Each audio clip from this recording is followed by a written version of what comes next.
आगे बढ़ते आपको बताएं कि कलात के इलाके मंगोचर में सिक्योरिटी फोर्सेस की कार्रवाई। 12 दहशतगर्द हलाक। ऑपरेशन के दौरान पाक फौज के 18 जवान शहीद हो गए हैं। ISPR के मुताबिक दहशतगर्दों की कलात के इलाके मंगोचर में सड़क ब्लॉक करने की कोशिश। दहशतगर्दों ने पुरअमन शहरियों के मामलाते जिंदगी मुतासर करने की कोशिश की। सिक्योरिटी फोर्सेज और कानून नाफिज करने वाले इदारों ने फौरी तौर पर कार्रवाई की है। कलात के इलाके मंगोचर में सिक्योरिटी फोर्सेज की जानिब से कार्रवाई की गई। 12 दहशतगर्द हलाक हो गए, जबकि ऑपरेशन के दौरान पाक फौज के 18 जवान भी शहीद हो गए हैं। ISPR के मुताबिक दहशतगर्दों की कलात के इलाके मंगोचर में सड़क ब्लॉक करने की कोशिश। दहशतगर्दों ने पुरअमन शहरियों के मामलाते जिंदगी मुतासर करने की कोशिश की। सिक्योरिटी फोर्सेज और कानून नाफिज करने वाले इदारों ने फौरी तौर पर कार्रवाई की। ISPR के मुताबिक ऑपरेशन के दौरान पाक फौज के 18 जवान शहीद हो गए हैं। इसी पर बात करेंगे, जफर हाशमी हमारे साथ मौजूद हैं। जफर हाशमी, अहम कार्रवाई बारे आगाह कीजिएगा। जी, ISPR के मुताबिक 31 जनवरी और 1 फरवरी की रात को जो है ये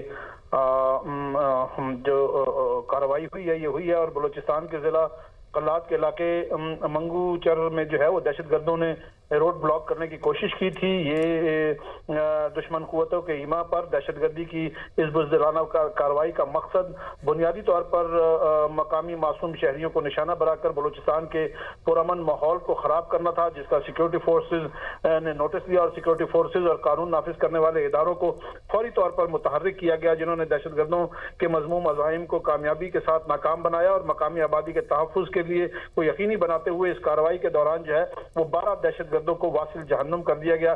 तहम इस कार्रवाई में पाक सिक्योरिटी फोर्सेज जो है उनको भी जानी नुकसान का सामना करना पड़ा और इस ऑपरेशन के दौरान सिक्योरिटी फोर्सेज के 8 बहादुर जवान जो थे उन्होंने बहादुरी से लड़ते हुए जो है वो लाजवाल कुर्बानी दी और शहादत को गले लगाया।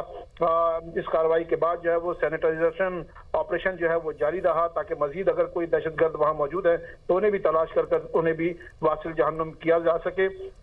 और ISPR का ये कहना था कि इस तरह के ऑपरेशंस जो है उनके खिलाफ कार्रवाइयां जारी रहेंगी और इनके सहूलतकार और इनकी हौसला अफजाई करने वाले जो भी अनासिर हैं उनको इंसाफ के कटहरे में जरूर लाया जाएगा। पाकिस्तान की सिक्योरिटी फोर्सेज कौम के शाना बशाना बलूचिस्तान के अमन, इस्तेहकाम और तरक्की को सबूताज करने की कोशिशों को नाकाम बनाने के लिए पुरअज़म है। और ISPR का मजीद ये कहना था कि हमारे बहादुर सिपाहियों की ऐसी कुर्बानियां हमारे अज़्म को मजीद मजबूत करती हैं।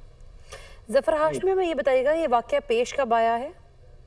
ये 31 जनवरी और 1 फरवरी की दरमियानी रात यानी गुज़िश्ता रात जो गुजरी उसमें ये वाकया पेश आया और इसमें जो है ये एक बड़ी कार्रवाई थी दहशतगर्दों की जानिब से, जिसका फौरी तौर पर जो है वो नोटिस लिया गया और मौसर जवाब दिया गया दहशतगर्दों को जिनको इस कार्रवाई के दौरान भारी नुकसान उठाना पड़ा और बड़ी तादाद में दहशतगर्द जो हैं उनको निशाना बनाया गया और उनको जो है वो वासिल जहन्नुम किया गया और ये जो सूरत हाल थी इसको कंट्रोल किया गया।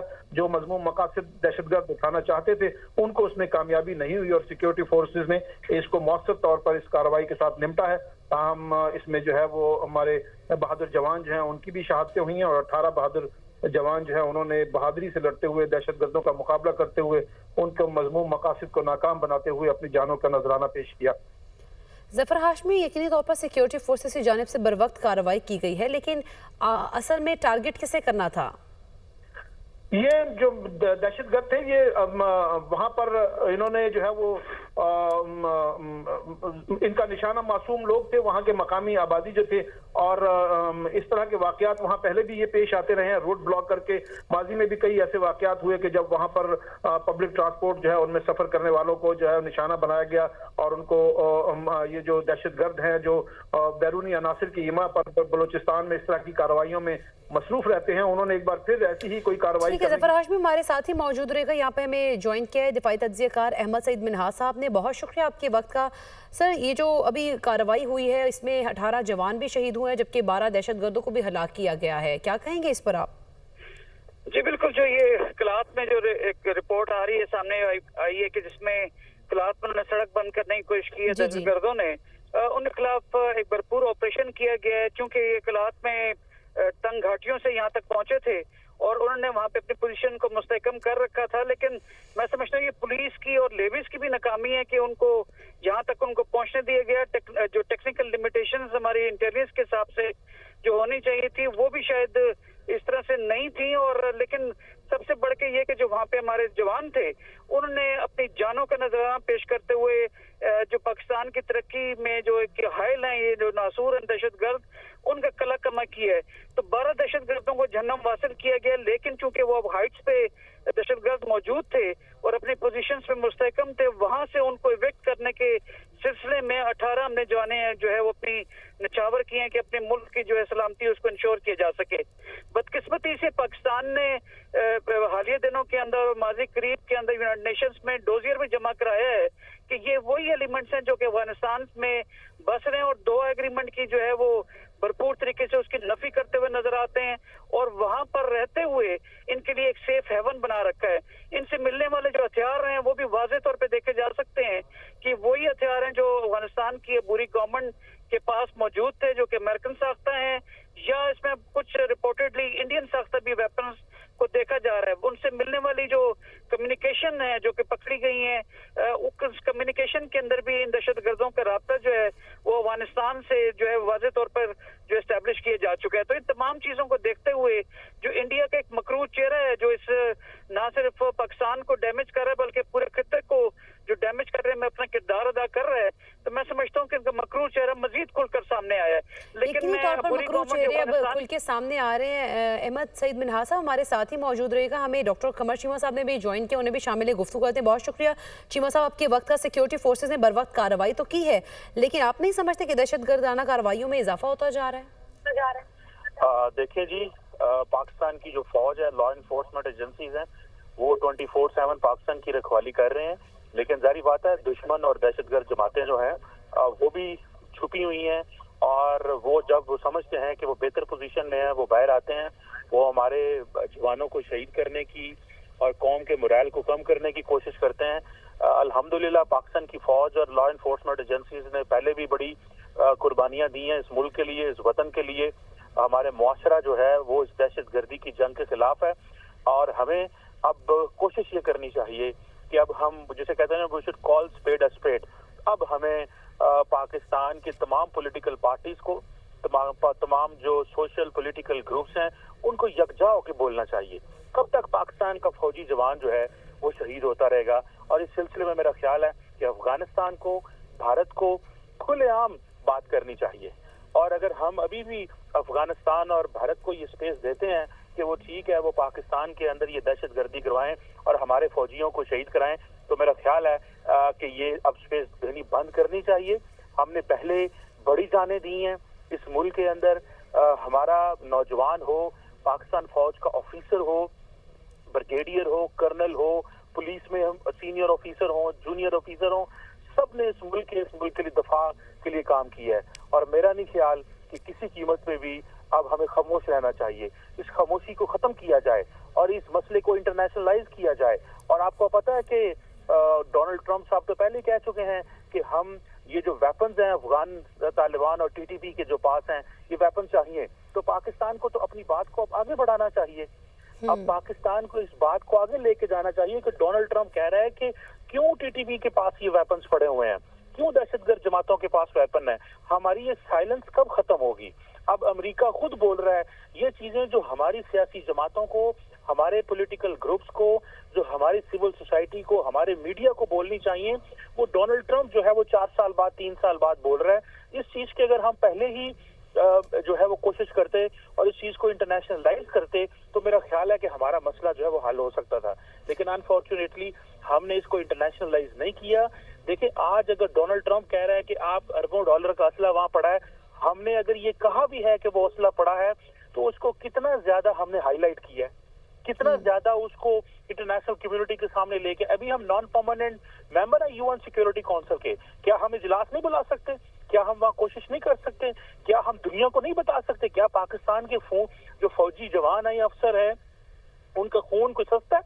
क्या उनके खून इसी तरह बहता रहेगा? क्या पाकिस्तान के लोगों ने दुनिया को अमन लाने के लिए क्या हमने कुर्बानियां नहीं दी? क्या इस अवाम ने अपना इकोनॉमिक लॉस नहीं किया? बिल्कुल किया। मेरा ख्याल है इस पे हमें बोलना चाहिए। यकीनी तौर पर हमें चीमा साहब इस पर बोलना चाहिए और इसको इंटरनेशनलाइज भी करना चाहिए, लेकिन यहाँ पर एक सवाल तो ये भी है ना कि पाकिस्तान का पॉजिटिव इमेज इस टाइम बिल्ड हो रहा है और फिर ये कि हम चैंपियंस ट्रॉफी का इनेकाद करने जा रहे हैं, ऐसे में इस किस्म की कार्रवाइयाँ पाकिस्तान के इमेज को ख़राब करने की कोशिश नहीं है ये? ज़फ़र हाशमी, यही क्वेश्चन मैं आपकी तरफ रखूंगी कि पाकिस्तान का जो इमेज है वो पॉजिटिव इस टाइम है और हम फिर चैंपियंस ट्रॉफी का इनेकाद भी कर रहे हैं, दूसरी जानिब हम देखते हैं कि इस किस्म की कार्रवाइयाँ करके पाकिस्तान के इमेज को ख़राब करने की कोशिश की जा रही है। जी बिल्कुल, भारत जो है उसको किसी तौर पर ये बात हजम नहीं हो रही कि पाकिस्तान जिसका इमेज जो है वो बेहतर हो रहा है आलमी सतह पर, और जहां इतना बड़ा इवेंट जो है चैंपियंस ट्रॉफी का वो होने जा रहा है। पहले तो भारत ने इसमें इस तरह से जो है वो इस मामले को खराब करने की कोशिश की कि उसने पाकिस्तान आने से इनकार कर दिया और उसका ये मुतालबा था कि भारत की टीम जो है वो अपने मैचेस पाकिस्तान में नहीं खेलेगी, लेकिन पाकिस्तान ने बड़ी दानिशमंदी के साथ इस मामले को सेटल किया और चैंपियंस ट्रॉफी के इनेकाद के मामले को आगे बढ़ाया और अब अनकरीब जो है ये बड़ा इवेंट जो है ये पाकिस्तान में शुरू होने वाला है। तो अब भारत को बात कट कर रही हूँ आप ज़फ़र हाशमी, लेकिन हम अगर देखिए जिस तरह से अभी चीमा साहब भी कहते हैं कि हमें इंटरनेशनलाइज करना चाहिए, हमें इस चीज़ को हाईलाइट करना चाहिए कि जिस तरह की कार्रवाइयाँ हो रही हैं, जिस तरह उन्होंने बात की, ट्रंप की भी एग्जांपल दी है कि टीटीपी के पास ये वेपन नहीं होने चाहिए। जी बिल्कुल, ये देखें आलमी सतह पर तो ये मामला उठाने का जो काम है ये वजारत खारजा के पास है, हमारे बैरून मुल्क जो सफारत खाने हैं उनके पास है। उस फ्रंट पे जो है ये काम करना चाहिए, हुकूमत को तवज्जो देनी चाहिए।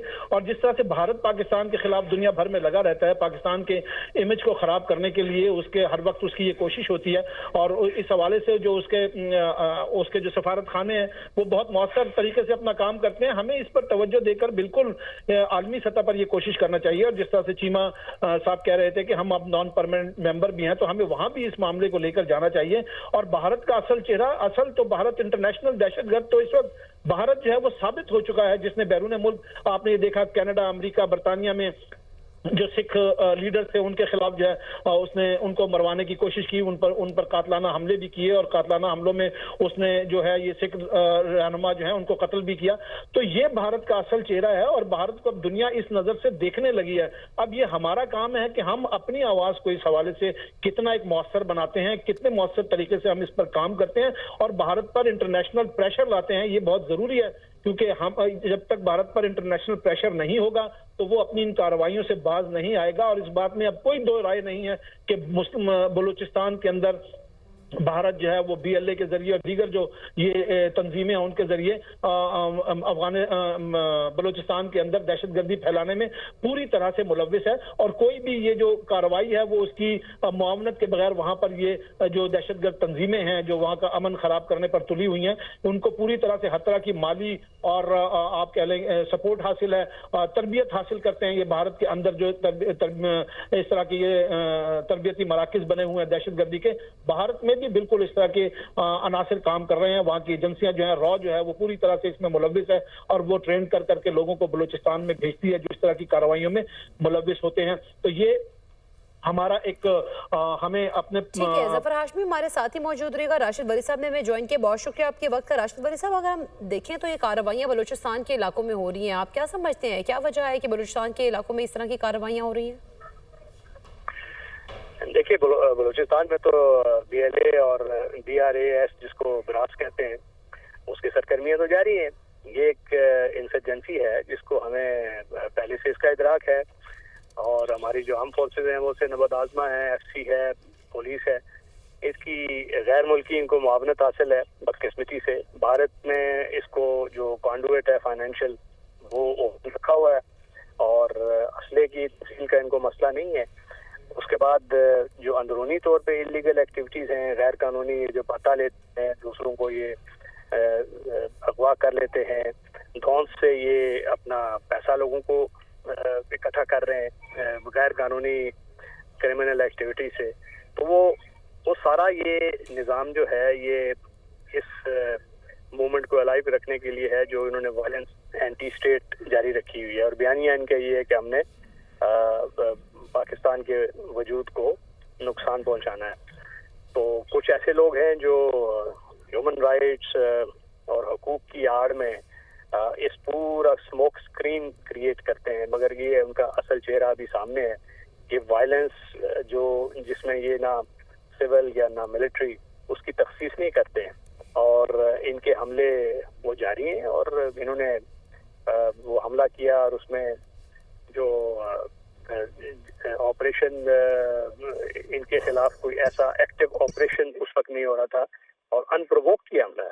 और इसको इंडिकेटर ये है कि ये कितने बोल्ड हो चुके हैं और ये खौफ व राज फैलाना चाहते हैं। उसके बाद ये तंसीबात पे भी हमला कर रहे हैं। कम्युनिकेशंस हैं, जो रोड्स हैं, उनको क्लोज करने के लिए इनकी कोशिश होती है। तो ये टिपिकल वो जो काउंटर जो एक टेररिस्ट की टैक्टिक्स होते हैं, ये उन्होंने अडॉप्ट किया हुआ है। और एक पूरा इकोसिस्टम है सपोर्ट का जो इनको कर रहा है, जिसमें गैर मुल्की कुव्वतें शामिल हैं, जिसमें अंदरूनी तौर पे जो गैर कानूनी एक पूरा एक अरबोध है जिसको हम स्पेक्ट्रम का नाम देते हैं, वो इनकी मुआवनत कर रहा है। और इनके जो मॉरल मुआवनतकार हैं वो कभी यकजहती के नाम पे, कभी हुकूक के नाम पे एक ऐसी स्मोक स्क्रीन क्रिएट करते हैं कि लोगों की तवज्जो जो है वो थोड़ी सी दूसरी तरफ, दूसरे इश्यूज की तरफ हो जाती है और वो उसकी आड़ में ये हमला करते हैं।